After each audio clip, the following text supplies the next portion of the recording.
Well, hello and welcome to my channel, Louise Savage Muses. It's lovely to see, hopefully, many of you again. And if you're new, I hope you enjoy my top 10 picks from my reading in 2021. I'm absolutely exhausted. It's New Year's Day and I have been agonising over which 10 books to choose to talk to you about today, but I think I've managed to whittle it down to 10, and I think I'm happy with my 10 choices. But it's interesting, isn't it, because on a different day, different mood, different weather, I might have chosen a completely different selection of books. I don't think so, though. I think at the core of this are books that I've really absolutely adored this year. So without further ado, Simon's of Savage Reads is always telling me off for not being quick enough. So I'm going to try and rattle through these 10 books that I've chosen.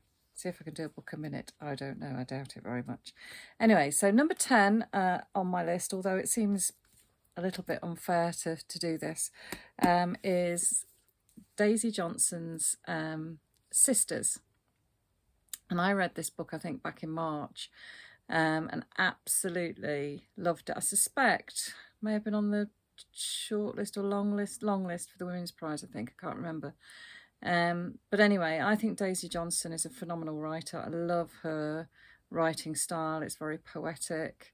And although her novels aren't overly long at all, there's something sort of leisurely and beautiful about her prose. It tells the story of two sisters. They've been really badly bullied at school. They've gone to a sort of home, a house that's belonged in the family for years, and they've gone there to spend the summer. And they're called July and September, the sisters. And basically it's a sort of rite of passage novel. It's about the way that their bond has been put under pressure, and that pressure develops. It's also about their relationship with their mother, and of course there's a boy who wanders into the story as well. I thoroughly enjoyed it, and I thought it had a lot to say. I think Daisy Johnson is a talent to really look out for the future. So there you go. That's book number 10. Book number 9, I only recently finished, actually, but I thought this was incredible. It's called Flames by Robbie Arnott, and actually I'd picked it for one of the prompts for autumn book hibernation. Started it, thought it was amazing, got sidetracked by something else, and came back to it a couple of weeks ago. It's set in Tasmania. I think Robbie's a Tasmanian writer, and I just adored the combination of sort of Tasmanian folklore, and it's a kind of magic realism type story, full of fantastic, unusual characters.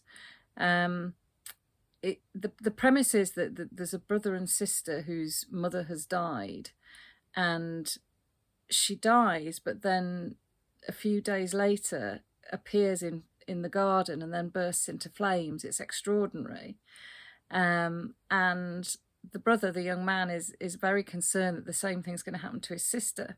So he decides that he's going to make her a coffin, or have a coffin, commission a coffin that will contain her, so that she won't experience the same thing that her mother did, i.e. coming back and bursting into flames. So the coffin will kind of contain her, and her spirit will be rested. So it tells the story really of the younger sister who then sort of disappears and goes off and has all sorts of extraordinary things happen in this novel, but it's so real. So I thought this was extraordinary, and I really I think he's written at least one other novel called Heron or something, which I want to get hold of and read. So that was book number 9. Beautiful cover as well. Look at the colours. Fabulous. Next on the list is The Natural Way of Things by Charlotte Wood. This is a dystopian novel, but I thought it was very unusual for a dystopian novel. It kind of took me down a road that I hadn't really been to before, been down before. It starts off with a load of women on a bus. They're all being taken to a place they don't quite know where they're going. They've been abducted and they're taken to this this place in the Australian desert. And it turns out that they all have something in common. They've all been involved in some sort of sex scandal or some sort of scandal independently of each other. And basically they're imprisoned. There's a perimeter fence. There's 2 men who are sort of guarding them, and then a woman who is there to kind of cook and things on their behalf.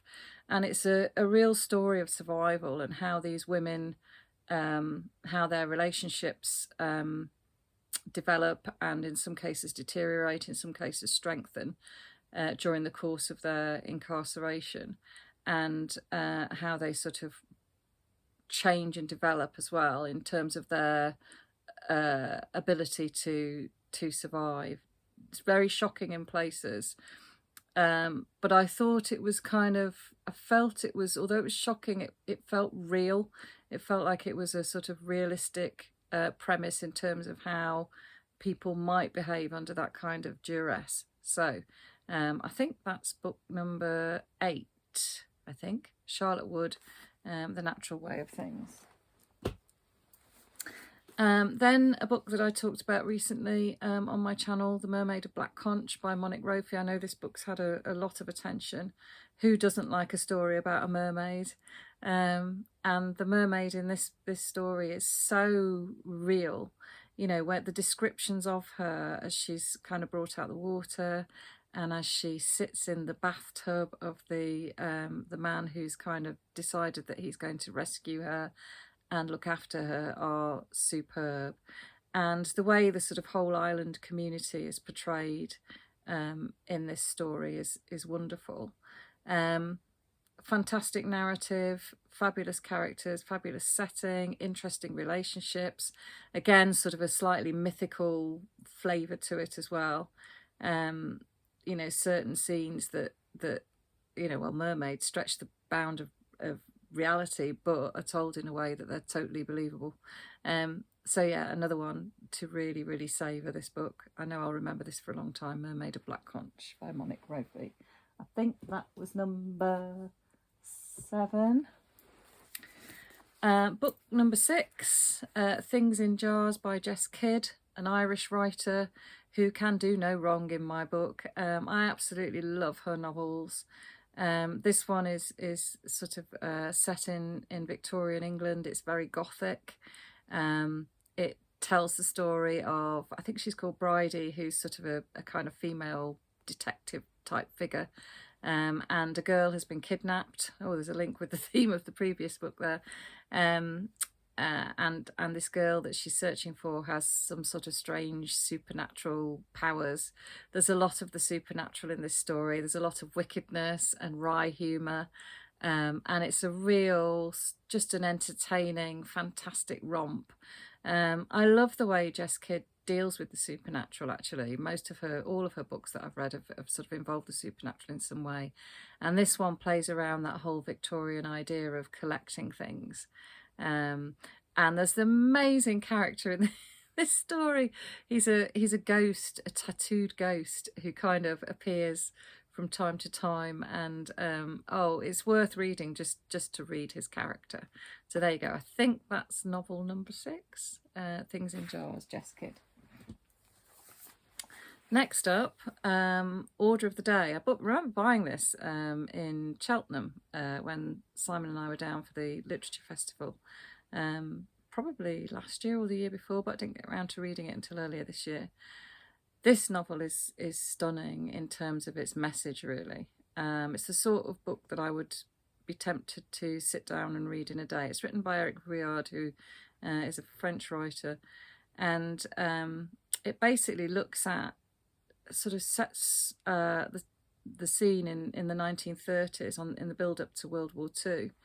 And it's basically, the book describes a series of meetings that occurred between the sort of leading industrialists and politicians of the era, which might sound quite dry, but it's not. It's wonderfully written, and what it does is it just made my brain explode, because it demonstrates just how entangled all the leading politicians of the day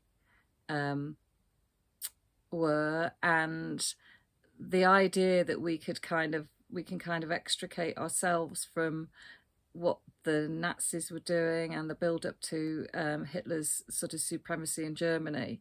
We're totally enmeshed and entangled in it. Chamberlain, Churchill, the lot.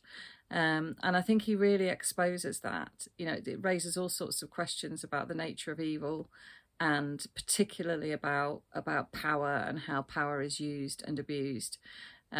So this novel really made me think, and it's one of those books that I'm very glad I've read.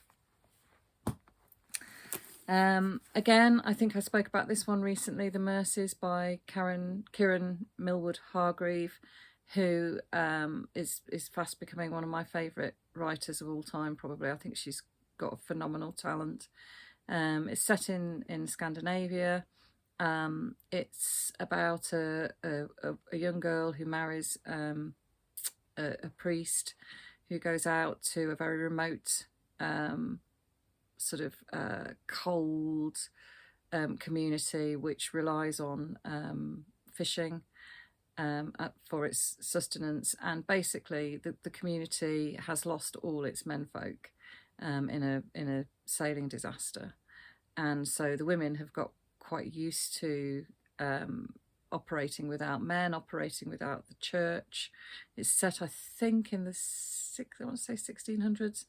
You know, when obviously religion played an important part in most of Europe, and so the arrival of this priest and his sort of attitude towards these women who've become very strong in the absence of their men folk is fascinating. And again, you know, the scenes of the snow and the interiors actually of some of the houses that the women live in really have lived on with me. And also it's a book about grief and the impact of grief on a community. I just think it's fabulous. There we go. Right, well, I think I'm down to my last three. Oh my goodness, I've agonised over this so much. So number 3 on my list was Pananka by Ronan Hessian. Again, beautifully lyrical writing. This novel just really touched me. And again, it's an unlikely subject, really, because it's about a Pananka is a man who was a footballer, and for reasons which I won't go into because it'll spoil it, he no longer is. There was a big sort of scandal over his football career, which has kind of shadowed the rest of his life.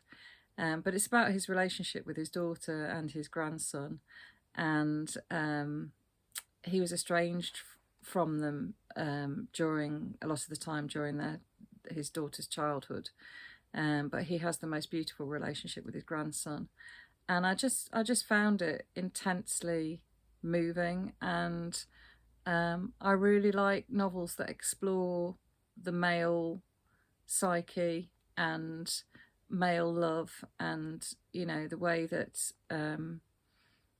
that men deal with relationships. So I thought this was a beautiful book, and again, I'm really keen to read some more of Ronan Hessian's work. Book number 2, Piranesi by Susanna Clarke. This won the Women's Prize. I was lucky enough to be at the awards ceremony and also to interview Susanna shortly after she'd won the prize. That was a really beautiful moment this year for me. What a wonderful woman. And this is just not like any other novel I've ever read. It's set in this other world, beautiful descriptions of this. It's like this huge house with lots and lots of different rooms, and the sea kind of comes into the house, and there's Piranesi lives in this place. There's only one other person there called the Other, and Piranesi is conducting research on the other's behalf. But gradually you realise, or Piranesi realises, that there's another person in this world as well. And it's just, you start reading it, you think, oh, this is a bit irritating, what's happening here? And then I got completely locked into this novel, really thoroughly enjoyed it. And I think it has a lot to say about mindset and mental health and perspectives, which, you know, in that sense, I think it's very much a novel for its age. And yeah, beautiful book. The final novel that I've chosen is a novel that I think just literally took my breath away when I read it. It's a slim little volume called Marble by a Danish writer called Emily Smith. And I'd never come across this before. I just picked it up in a bookshop in London, I think it was.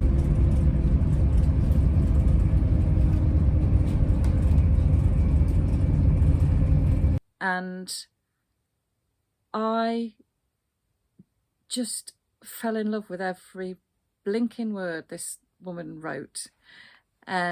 So Marble, it starts with a statue being unearthed, and it's a statue of a Corrie, which was a female statue, which was sort of very popular in 7th century Athens. The Corrie look a little bit like Egyptian statues, I suppose, very sort of stylized, very symmetrical, very patterned, beautifully patterned hair. In fact, I'll try and put a picture into the video somewhere of what these Corrie look like.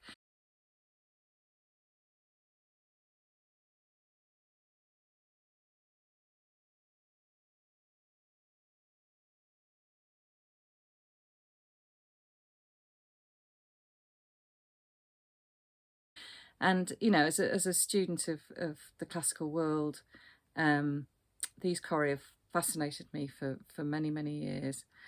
And basically Marble it's a bit like Pygmalion in that she's a sculpture that is unearthed from the ground, but also then becomes a character in the story. And it all sounds very strange.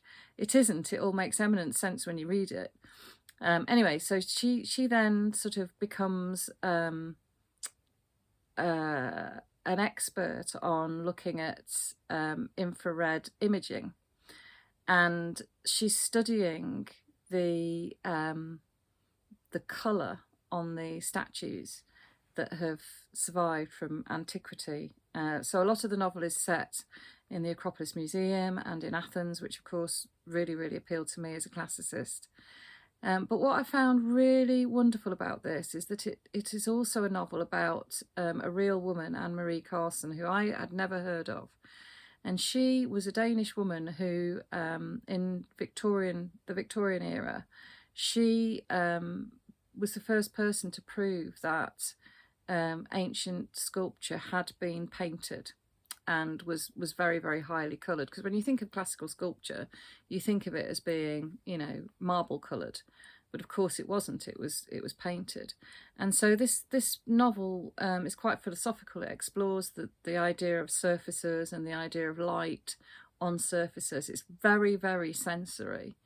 And the story of Anne-Marie Carson is extraordinary because she jeopardised her marriage by getting so heavily involved in the research that she was doing. She flouted all the sort of stereotypes of what a woman should be doing in the Victorian age, and I was really grateful to this novel for bringing her to my attention, and the descriptions of her as a child and she was a sculptress herself, and that's what sort of sparked her interest. You know, she grew up on a farm and she would make things with her hands out of mud. You know, sculptures of horses and things that she saw on the farm. And I just think this is genuinely a beautiful work of art. Amelie is herself a visual artist as well, so I think, you know, for anyone interested in art or the ancient world, or just wanting to read something very, very different, very unusual, it's written in sort of fragments, You can see it's almost like, you know, just snippets, but it's beautiful. I can't go on about it enough, really, but I probably have gone on about it enough because I've been talking for nearly 20 minutes, so I do apologise. Anyway, Happy New Year. I hope 2022 is going to be another fantastic reading year. I've got a feeling it will be. Anyway, I hope you enjoyed that. I'm, you know, obviously, as always, really interested in what you think of my choices. There you go, my top picks for 2021. Take care, everybody. Bye.